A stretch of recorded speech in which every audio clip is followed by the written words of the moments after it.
Itulah panggung depan politik Indonesia yang kian ramai. Ada kartu truf, ada saling kunci, ada yang mengatur posisi. Itulah tema satu meja The Forum malam ini dengan sejumlah narasumber. Dari ujung sebelah kanan ada Mas Jarod Saiful Hidayat, Ketua PDI Perjuangan malam. Di sebelah kanan saya ada Mas Johannes Joko, tenaga ahli utama kantor staf Presiden. Malam, Mas Joko. Bang Nurdin Halid, Wakil Ketua Umum Partai Golkar. Malam, Bang Nurdin. Malam, Mas Assalamualaikum. Yandri Susanto, Wakil Ketua Umum Partai Amanat Nasional. Malam, Mas Yandri. Dan pengamat politik Mas Ahmad Khoirul Umam. Malam, Mas Umam. Saya ke Mas Jarod. Mas Jarod, ini sebetulnya apa sih dasar Mas Sekjen Hasto Kristianto mengatakan tersandra dan ada kartu truf? Ini apa? Kartu truf apa dan siapa yang megang sebetulnya? Kok kita sekarang main kartu ini ya? Iya, aneh juga politik pakai kartu sekarang ya. Ya ini politik kartu-kartuan. Hmm. Mas Budiman, saya dari premis dasar terlebih dahulu, ya, bahwa demokrasi itu tidak akan bisa berjalan tanpa partai politik. Oke. Jadi partai politik itulah pilar utama demokrasi. Oleh karena itu, partai politik itu harus berdaulat. Ya harus punya kedaulatan. Pemerintah itu tidak boleh mengintervensi kedaulatan partai-partai politik. Ini harus menjadi komitmen kita bersama. Baik saya, semua ketua partai, termasuk Pak Presiden, Mas Joko. Jangan kemudian kita terbiasa sekarang ini, apa yang di depan itu berbeda dengan yang di belakang. Yang di belakang apa? Tidak satunya kata dan perbuatan. Kata yang mana, perbuatan yang mana? Katanya pemerintah tidak intervensi. Emang intervensi? Bukti-bukti menunjukkan seperti itu. Misalnya? Begini, Pak Hasto itu sebetulnya punya niat baik. Kami mengapresiasi apa yang disampaikan oleh Pak Hasto.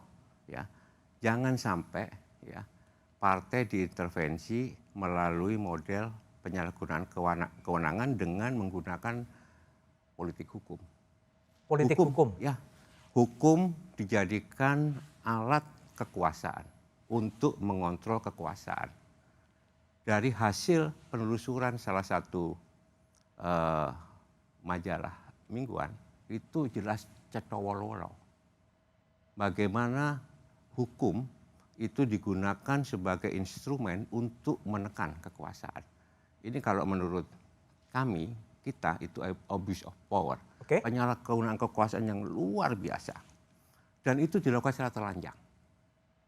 Misalnya apa, Mas Jarod? Begini, dari apa yang saya baca, misalnya gitu ya, seorang Mensesnek misalnya menjadi kepanjangan tangan dari Pak Lurah untuk bisa melobi menekan ketua-ketua partai. Ya, ini terjadi. Apa yang saya baca di media Tempo yang terakhir ya.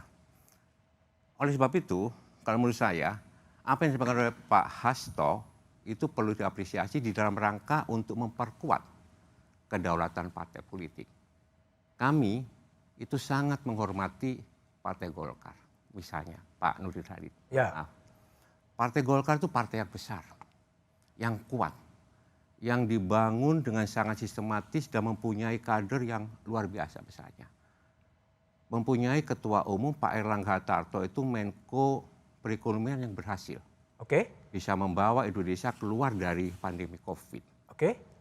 Yang mengherankan kita, kok sampai misalnya partai yang besar dengan ketua umum yang luar biasa itu dikalahkan oleh kepala daerah yang baru 2 tahun.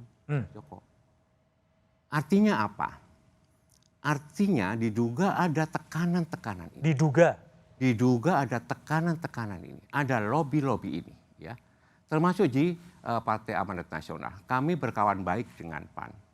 Ya. Tetapi PAN juga tidak berdaya. Apalagi itu semakin telanjang dengan keputusan Mahkamah Konstitusi. Rekayasnya luar biasa. Oleh karena itu, ini menjadi kritikan introspeksi kita semua. Supaya apa? Supaya betul-betul demokrasi itu. Mohon maaf saya harus ngomong apa adanya. Demokrasi itu kan prinsipnya oleh rakyat, dari rakyat, oleh rakyat, untuk rakyat. Jadi ketum yang dimaksud siapa sebetulnya? Yang tersandra kartu truf dipegang itu yang mana? Begini, demokrasi itu kan begitu. Meme-meme yang berkembang sekarang saya baca, saya kaget. Demokrasi itu dimimikan, ya, dipresetkan menjadi demokrasi dari istana oleh Pak Lurah untuk anak-anaknya Pak Lurah. Nah, ini Tapi masa sumbernya meme sih? Meme ini. Iya. Meme dari Jarot. Oke, bentar ya. Sebelum ke Mas Duni, saya ke Mas Joko dulu lah. Ini dari istana Mohon oleh Pak Lurah. maaf. Itu dari istana oleh Pak Lurah untuk anak. Gimana Mas Joko ngeresponnya dari pihak istana? Ya kalau dari kami selama ini kan tentu semua proses demokrasi ini kan harus kami kawal. Gitu. Hah? Tetapi ada satu proses, ada satu ranah di mana itu menjadi hak konstitusi masing-masing individu. Hah? Dalam hal ini misalnya Pak Presiden, putranya dan segala macam itu adalah ranah mereka. Begitu. Mereka itu siapa? Ya ranah individu Pak Presiden dan putranya. Begitu. Bukan ranah kami secara formal di istana. Oh, dia dilepas antara posisi istana dengan presiden? Karena memang selama ini tidak ada arahan apapun kepada kami di kantor staf presiden, karena yang ada arahannya adalah dikawal bagaimana proses pemilu dan pelaksanaan pemilu itu benar-benar bisa berkualitas dengan baik. Oke. Itu seluruh arahan baik dari Kepala Staf Kepresidenan Pak Muldoko kepada seluruh tim kawal dan komunikasikan dengan seluruh kementerian dan lembaga agar pemilu 2024 sesuai dengan arahan Bapak Presiden juga itu bisa berlangsung dengan baik. Maka semuanya disiapkan mulai dari anggaran. Walaupun kita tahu tahun-tahun lalu isu 3 periode muncul, isu perpanjangan lalu sekarang muncul dan segala macam. Tetapi kami yang sehari-hari yang ada di kantor staf presiden itu merasakan sekali bahwa ya ini kan panggung yang betul-betul kami koordinasikan, ya panggung betul-betul memastikan bahwa proses demokrasi, konstitusi itu berjalan dengan baik. Kemudian politik identitas waktu itu Bapak Presiden meminta agar itu jangan sampai terjadi. Kemudian bagaimana pemilu 2024 ini bisa berjalan dengan penuh kegembiraan, penuh keriangan. Jangan juga kalau ada luka itu makin dalam, kalau ada retak itu makin besar.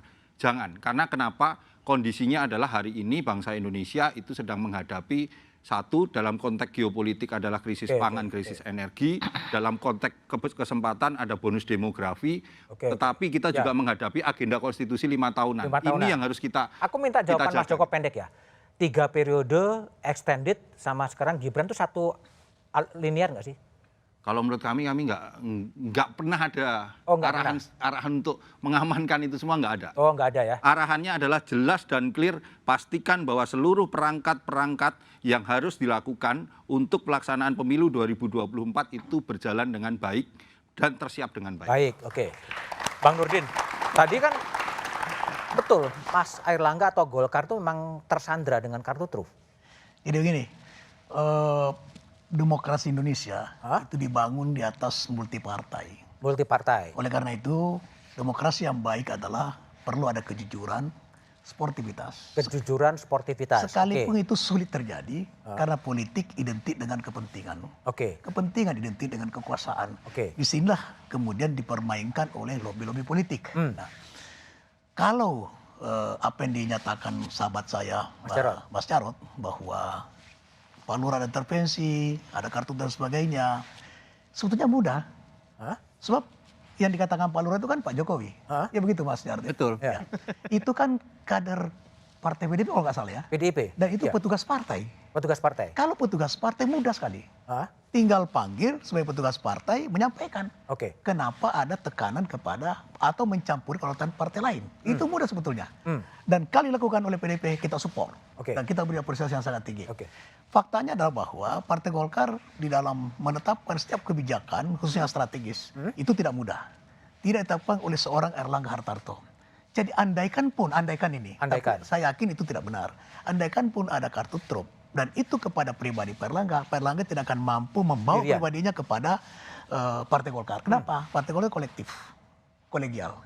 Setiap kebijakan sudah strategis, itu melalui mekanisme rapat pleno, kemudian konsultasi dengan Dewan Pakar, konsultasi Dewan Pembina, penasehat. Jadi itu adalah ada sebuah internal sistem dalam Partai Golkar di dalam memutuskan kebijakan yang strategis. Tapi kalau ada dugaan pernyataan Mas Jarod, kita hormat kalau itu bisa dilakukan internal partai. Kan itu sebetulnya kan internal partai PDIP. Nah misalnya sekarang ada isu bahwa Gibran dicalonkan karena sudah kuning, itu enggak.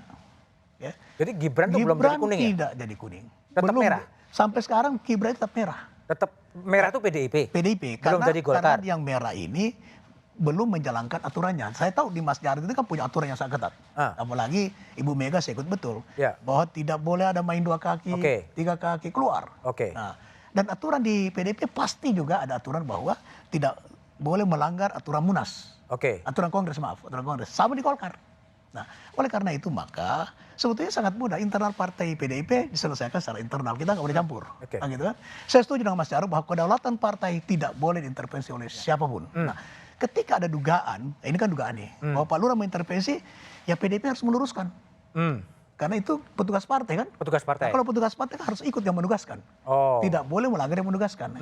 Oleh karena itu saya ingin nyatakan bahwa Gibran itu adalah belum menjadi kader partai Belum Golkar. jadi kader Golkar, tapi dicalonkan oleh Golkar. Kenapa Golkar mencalonkan? Itulah strategi. Strategi. Strategi Golkar dalam memenangkan pemilu dan pileg. Dengan mengorbankan Mas Airlangga sebagai... Tidak mengorbankan. Enggak ya? Airlangga sudah kita perjuangkan. Tapi Airlangga kan tidak bisa menentukan dirinya. Semua instrumen partai telah berjuang keras untuk memperjuangkan Airlangga sebagai cawapres. Kenapa? Sama dengan Mas Jarod tebus, Mas Jarod bilang Partai Golkar adalah partai besar. Partai besar. Airlangga berhasil membantu Pak Jokowi keluar dari pandemi, pertumbuhan tercipta, sekalipun tidak semua negara seperti itu. Itu yang kita jual kepada Pak Prabowo. Ya. Termasuk mungkin kepada PDP waktu itu. Ya. Tapi kemudian yang menentukan kan capresnya. Nah sama dengan sahabat kita dari PAN juga memperjuangkan Erick Thohir. Nah, jadi ini adalah Gibran itu diputuskan Partai Golkar melalui sistem. Melalui sistem Rapim gitu ya? Rapimnas ya? Dari bawah dulu. Dari bawah dulu? Rapat pleno, rapat terbatas dulu, kemudian rapat pleno ke Rapimnas. Dan mengalahkan putusan Munas? Konsultasi tidak mengalahkan putusan Munas. Enggak? Munas itu hanya menugaskan Pak Airlangga untuk menetapkan capres dan cawapres. Baik. Gitu. Mas Yandri, jadi kalau Mas Yandri lihat gimana? Apakah betul tadi apa yang dikatakan oleh Mas Jarod bahwa memang PAN juga kemudian tersandra dalam konteks kan mengusulkan Bang Erick Thohir kemudian tiba-tiba lari kepada Gibran, tapi jawabannya setelah jeda berikut ini.